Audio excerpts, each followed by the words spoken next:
I think the trade agreement that the U.S. is asking of Europe is a bad agreement and you should not sign.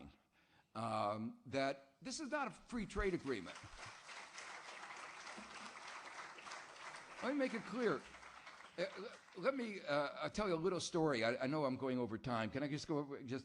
I was asked by one country in Latin America whether they should sign a free trade agreement with the United States. I say, yes. Well, I said there are two problems. First, you could go to the United States and say, I'll sign a free trade agreement, but a free trade agreement would be 3 pages. We get rid of our tariffs. You get rid of yours. We get rid of our non-tariffs. You get rid of your non-tariff barriers. We get rid of our subsidies. You get rid of your subsidies. The United States is not interested in a free trade agreement. Let me make that clear. The United States is interested in managed trade agreements, managed for special interest in the United States, and not even in the interest of the citizens of the United States.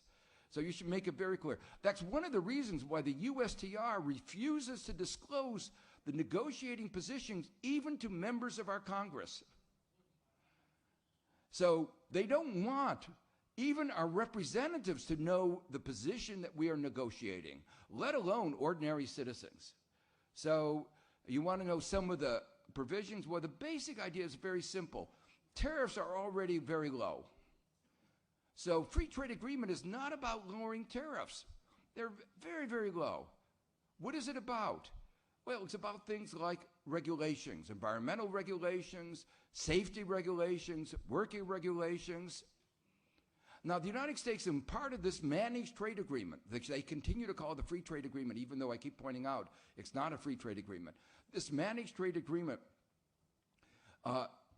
they have a provision called an investment agreement, which is supposed to protect investor rights.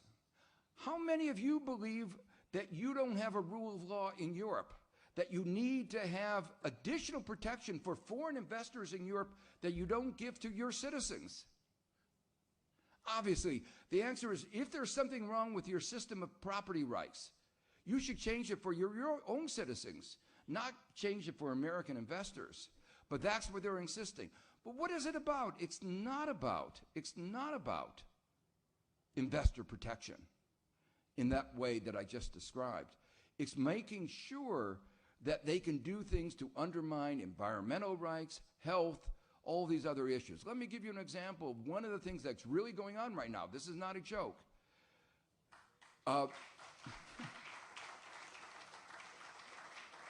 Philip Morris is suing Uruguay because Uruguay wants to protect its citizens against poisonous cigarettes. Mild regulations, limiting advertising, limiting sales to children. But Philip Morris says that's a restraint on trade. We have the right to sell products that kill people. WHO has praised Uruguay.